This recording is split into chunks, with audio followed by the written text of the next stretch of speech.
চলচ্চিত্রে যেমন তিনি ঝলমলে, বাস্তব জীবনেও তেমনি আলোচিত বি টাউনের গ্ল্যামার কুইন দিশা পাটানি। ফ্যাশন সেন্স আর ক্যামেরার সামনে সাবলীল উপস্থিতিতে প্রায়ই থাকেন খবরে। তবে এবার একটু অন্য কারণে শিরোনামে এলেন এই বলিউড অভিনেত্রী। রোববার সকালে মুম্বাই বিমানবন্দরে দেখা গেল দিশাকে। ছিলেন সাদা ফুলহাতা টি শার্ট আর নীল ব্যাগি ডেনিম জিন্সে।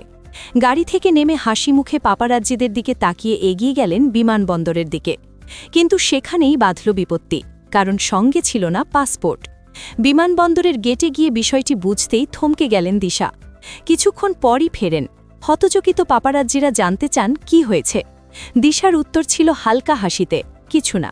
এরপর আর কথা না বাড়িয়ে গাড়িতে উঠে চলে যান তিনি। এই ঘটনার ভিডিও ইতিমধ্যেই ভাইরাল সামাজিক মাধ্যমে। অনেকেই মন্তব্য করছেন, তারকা হলেও পাসপোর্ট নিতে ভুলে যাওয়া দোষ। দিশা ঠিক কোথায় যাচ্ছিলেন সে বিষয়ে কিছু জানা যায়নি।